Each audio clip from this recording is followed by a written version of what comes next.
The concept of a uniform civil code in India has been a political issue, raising questions about whether it intends to replace existing religiously distinct personal laws governing marriage, divorce, inheritance, and family matters with a single set of laws applicable to all citizens, irrespective of their personal differences. Opposition parties are expressing worries about the UCC's implementation, fearing it could threaten the constitutional rights and freedom. Minority communities are uncertain about the proposal of UCC as it has sparked concerns about the potential loss of their cultural identity, customs, and religious autonomy, which have been safeguarded as fundamental rights under the Constitution of India. Talking about the Uniform Civil Code, Advocate Anwar Ali has raised questions regarding the re emergence of the Uniform Civil Code in the political landscape.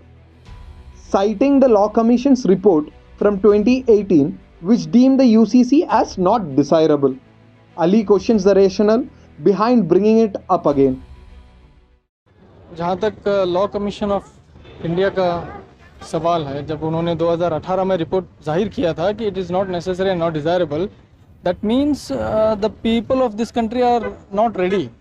देखिए, कोई भी एक ideology को हो या कोई एक culture को अडॉप्ट करने के लिए, कोई यूनिफिकेशन को एड्रेस करने के लिए लोगों को जनरेशन्स लग जाते हैं, सेंचुरीज हो जाती हैं.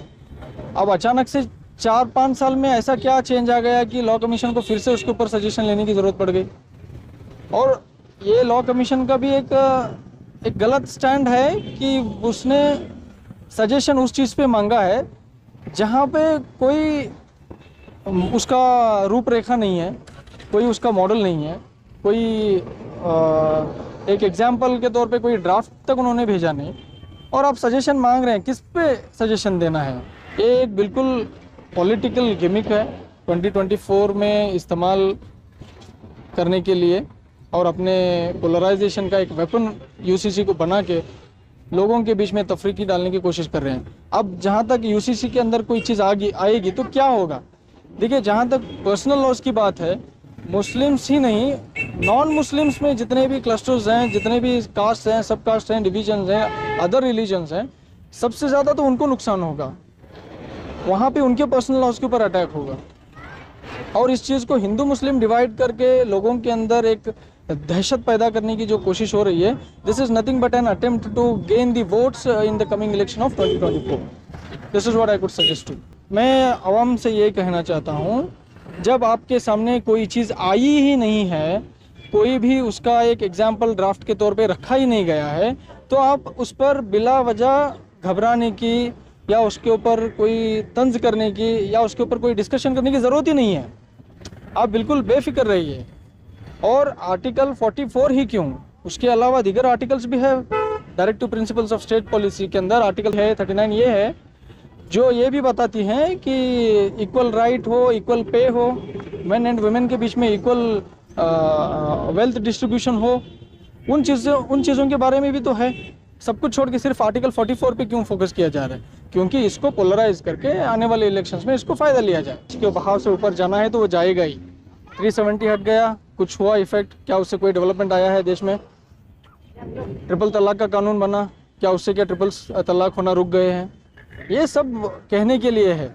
यहाँ पे ज़मीनी जो सतह की जो बातें हैं वो बिल्कुल अलग है. और जहाँ तक गवर्नमेंट का खुद का रेशियो है कि ट्रिपल तलाक जो है 0.1% रेशियो में है, जबकि ट्रिपल तलाक होते ही नहीं है बोल के गवर्नमेंट का भी रिपोर्ट है. अब वो चीज़ों का हमको मायने नहीं रहता. और वो गवर्नमेंट बनाती है नहीं बनाती है वो अलग चीज़ है, लेकिन इसके आड़ में लोगों को डराना कि ये हो जाएगा, वो हो जाएगा, यूसीसी आएगा तो ऐसा होगा, वैसे होगा. मैंने तो यहाँ तक सुना कि कुछ लोगों ने ये कहा कि क्या मुसलमान लोग अपने मुर्दों को दफनाएंगे या जलाएंगे? अरे भाई, दफनाने जलाने से यूसीसी का कोई लेन देन ही नहीं है. लोगों को बिल्कुल इसके बारे में घबराने की ज़रूरत नहीं है. जो भी शख्स आपके पास आएगा यूसीसी बोल के डराने के लिए, उससे बोलना भाई किधर है प्रपोजल, ड्राफ्ट दिखाओ.